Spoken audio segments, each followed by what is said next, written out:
Kalau kita mau melawan korupsi, cara-caranya apa aja sih? Ada cara yang digital, ada cara yang non digital. Cara digital kita bisa kampanye lewat media sosial, kita bisa retweet, kita bisa gitu. Berarti kalau ingin melakukan gerakan anti korupsi nggak harus menunggu kita akan jadi apa, bahkan punya latar belakang hukum dan lain sebagainya. Oke, sekarang kami dari kelompok 5 akan melakukan podcast dengan Kak Mima dari ICW ya Kak? Iya. Di ICW kalau boleh tahu menjabat sebagai apa Kak?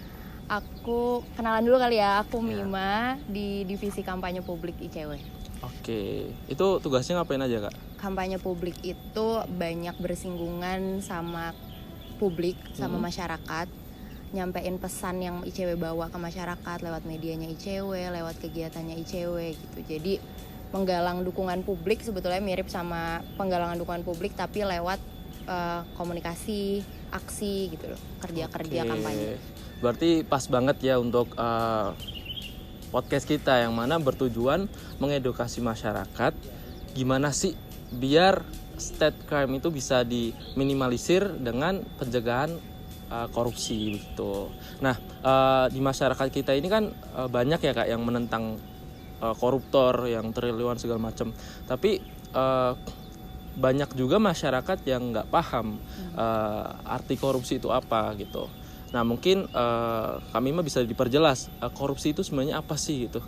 Yeah. Kenapa orientasi masyarakat itu mikirnya kayak korupsi yang besar-besar gitu. Iya, kalau kata korup itu sebetulnya kan artinya rusak gitu ya. Dari katanya aja udah rusak.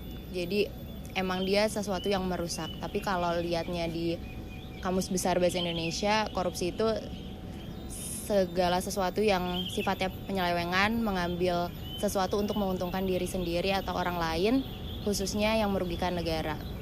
Dan satu kata kuncinya sebetulnya kerugian keuangan negara. Makanya kenapa kalau tadi Zuri bilang kok kayaknya yang besar-besar, terus melibatkan nominal yang besar atau cuma menyasar ke pejabat negara aja, karena kalau yang ditindak korupsinya ditindak itu ketika dia melibatkan kerugian keuangan atau menyebabkan kerugian keuangan negara. Walaupun sebetulnya kegiatan korup itu nggak harus dilakukan sama pejabat negara aja, banyak di antara kita, di sekitar kita tuh juga banyak gitu perlakuan koruptif, tapi memang mungkin tidak sampai dijerat pasal tertentu karena tidak sampai merugikan keuangan negara. Tapi yang korupsi yang merusak itu mental, moralitas itu sebenarnya mempengaruhi nggak sih Kak untuk pada akhirnya ke korupsi yang besar gitu? Pasti, karena sebetulnya sebelum sampai dia ke kegiatan atau praktik korupsi yang besar, pasti ada hal-hal koruptif. Biasanya di cewek sebutnya itu hal-hal koruptif, misalnya kayak nepotisme, menyalahgunakan wewenang dia, terusnya konflik kepentingan, itu kan sebetulnya nggak secara langsung merugikan keuangan negara atau mengambil uang gitu, tapi dia sudah mengambil hak orang lain dan lain-lain, dan itu adalah pangkal dari korupsi yang besar. Makanya tadi dibilang mungkin nggak sih dari yang kecil-kecil, pasti karena dia biasanya akan dimulai dari kegiatan-kegiatan koruptif yang itu disadari atau enggak atau disengaja, terus habis itu bisa sampai ke korupsi yang besar. Oke, berarti sedikit-sedikit bisa jadi berbahaya begitu ya. Selanjutnya apa sih manfaat bagi masyarakat yang melakukan gerakan anti korupsi? Karena kan mikirnya kayak udahlah, udah ada yang ngurus, udah apa, padahal kan itu tanggung jawab kita bersama sebagai masyarakat gitu kan Kak. Iya, gerakan anti korupsi memang bukan cuma punya negara gitu ya, walaupun kita tahu ada aparat penegak hukum, tapi itu juga bagian dari kerja kita sebagai publik. Apa manfaatnya? Ada beberapa poin sebetulnya. Pertama, kalau kita sebagai masyarakat terlibat dalam gerakan anti korupsi, kita tuh jadi pengawas juga untuk negara.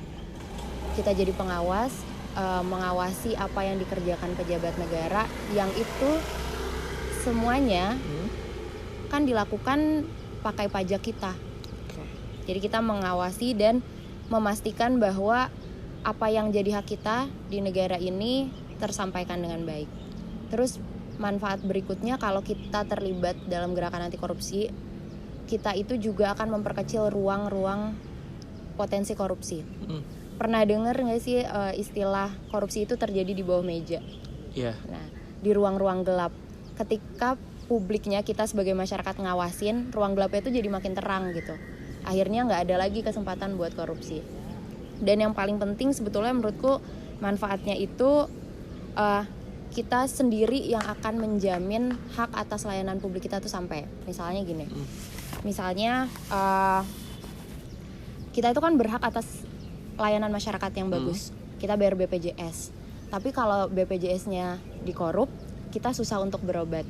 Nah, ketika kita terlibat dalam gerakan anti korupsi dan ngawasin itu, potensi korupsinya makin kecil, layanannya akan makin bagus. Jadi kita nggak perlu bayar lebih untuk asuransi lain misalnya, atau kita harus bayar secara mandiri dan tidak pakai BPJS-nya.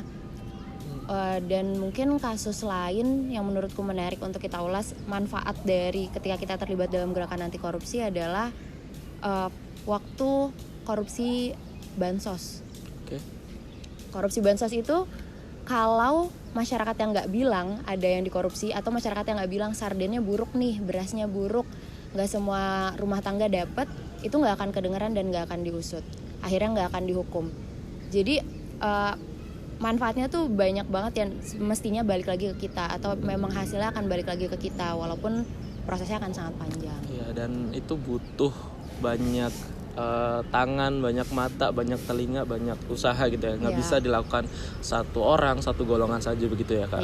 Dan lagi-lagi tadi kejahatan ada karena lebarnya kesempatan itu sendiri gitu ya Kak.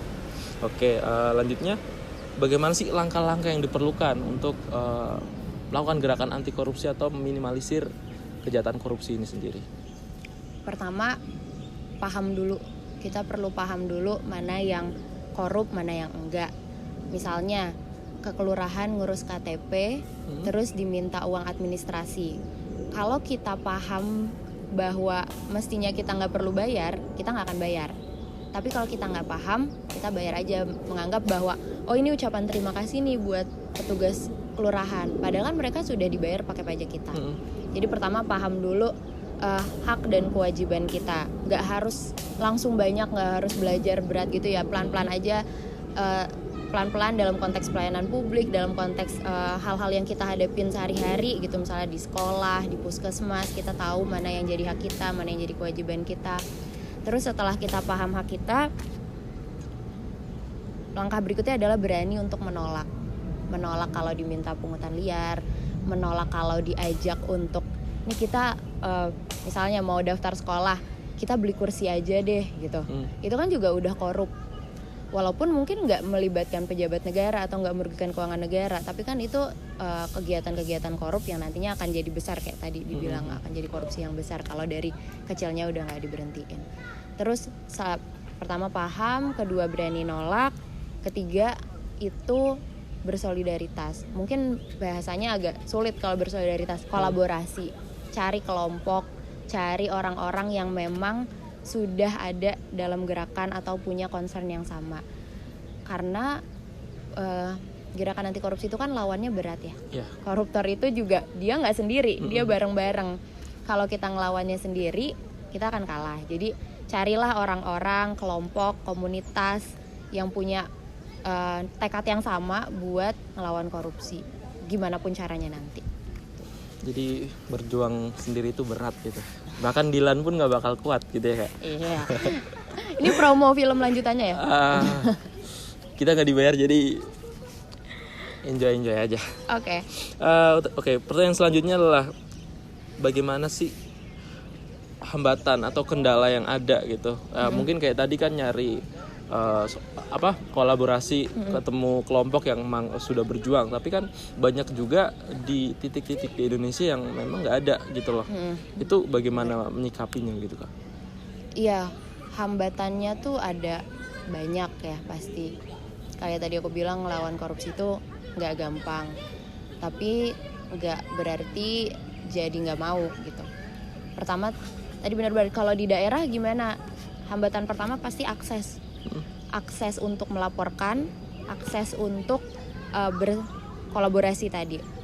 Gak semua di daerah itu bisa melaporkan. Sebetulnya kan kalau tadi baru langkah-langkahnya, ada lagi cara-caranya, cara-cara buat, mungkin aku sedikit mundur ya, misalnya kalau kita mau melawan korupsi, cara-caranya apa aja sih? Ada cara yang digital, ada cara yang non digital. Cara digital kita bisa kampanye lewat media sosial, kita bisa retweet, kita bisa ngepost, atau kalau yang non digital kita bisa lapor, kita bisa aksi, demo dan lain-lain. Nah, dari cara-cara itu kemudian muncul hambatannya. Hambatan pertama, akses, misalnya akses pelaporan.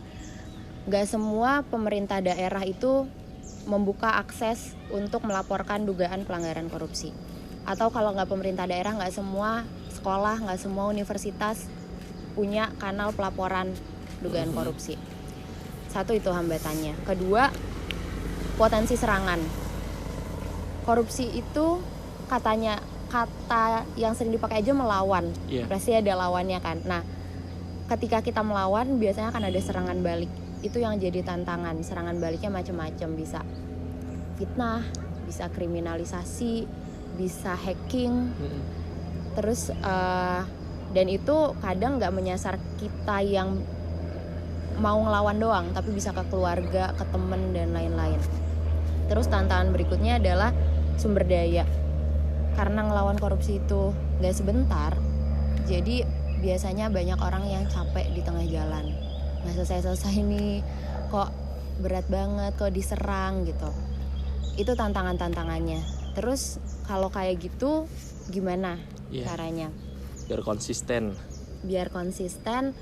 Sebetulnya pertama menurutku mirip sih dengan hal-hal baik yang lain ya. Tanemin dari diri sendiri dulu aja. Kalau ini korup, ini enggak, terus mengimplementasikan nilai-nilainya. Nilai anti korupsi kan ada jujur, sederhana, berani gitu-gitu. Itu dipraktikan dulu di kegiatan sehari-hari. Terus kalau udah, kembali ke yang tadi, berkolaborasi, cari circle-nya. Karena misalnya lagi mau menyuarakan satu dugaan korupsi, terus kena serangannya adalah serangan digital. Kalau kita nggak bisa nanganin itu sendiri, kita kan butuh bantuan. Misalnya kalau dalam konteks serangan digital, kita bisa minta tolong SafeNet atau organisasi-organisasi yang memang paham soal keamanan digital. Makanya penting buat cari teman, cari circle yang bisa bantu nyelesain masalah itu. Terus misalnya kita kena pungli, terus nggak bisa ngelapor, kita punya temen yang tahu nih caranya ngelapor yang lain. Kalau di kelurahan nggak bisa lapor, mungkin kecamatan punya kanal laporannya. Kecamatan nggak punya kanal laporannya, bisa dibantu sama organisasi kayak misalnya ICW. Silakan laporin aja dugaan korupsinya, nanti kita diskusiin bareng-bareng, kita cari buktinya, terus nanti kita laporin. Tuh. Dan yang terakhir menurutku, dari sekian banyak cara dan tantangannya untuk ngatasin supaya kita konsisten, jangan pernah nyoba. Dan jangan pernah nyoba terlibat, atau jangan pernah ngeremehin hal kecil yang itu sebetulnya korup. Misalnya nggak apa-apa deh, nggak usah sidang pas ditilang karena lagi buru-buru. Percobaan pertama karena buru-buru. Percobaan berikutnya mungkin karena sudah merasa bahwa ketika nggak ikut sidang itu jauh lebih gampang. Padahal kan secara nggak langsung kita ngasih makan orang-orang yang melakukan korupsi gitu, dan kita sebenarnya terlibat juga dalam lingkaran itu. Tadi harus jujur, sederhana gitu. Kalau kampus kita kan berbudi luhur gitu ya. Oh iya, benar. Itu udah mencakup semua mestinya. Terakhir Kak, ada kata-kata motivasi untuk bagi yang ingin memulai dan juga sudah melakukan gerakan anti korupsi. Apa Kak? Kata-katanya hari ini gitu ya. Quotes of the day. Aku sering bilang kalau buat jadi bagian dari gerakan anti korupsi itu tuh nggak harus jadi penegak hukum, nggak harus jadi mahasiswa hukum, politik, atau nggak harus jadi anggota KPK, misalnya staf KPK.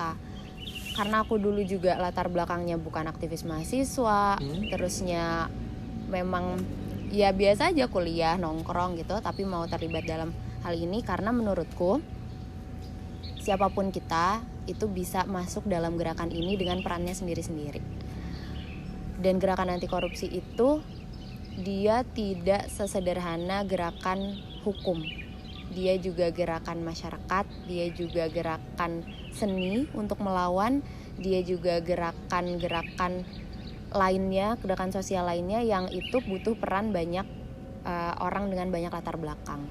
Jadi mungkin yang sering aku sampaikan adalah siapapun kita, apapun latar belakangnya, kita tuh bisa masuk dalam gerakan anti korupsi dan ambil peran sesuai yang kita punya aja. Nggak harus merasa tidak punya latar belakang hukum atau pengetahuan hukum, tidak harus merasa bahwa nggak bisa karena nggak bisa ngumpulin bukti misalnya. Karena kita itu secara individu udah punya modal sebagai pengawas, dan kita secara individu sebagai warga negara sudah punya modal untuk bisa melawan dan mengambil hak kita lewat berbagai cara gitu. Berarti kalau ingin melakukan gerakan anti korupsi nggak harus menunggu kita akan jadi apa, bahkan punya latar belakang hukum dan lain sebagainya. Kita asalkan kita mau berani itu bisa aja gitu ya Kak. Yeah. Karena kita sebagai individu sudah dibekali untuk hak mengawasi dan mengambil hak kita gitu ya Kak. Oke, terima kasih Kak Mima. Udah. Oke. Terima kasih. Terima kasih. Maksimal 20 menit Kak.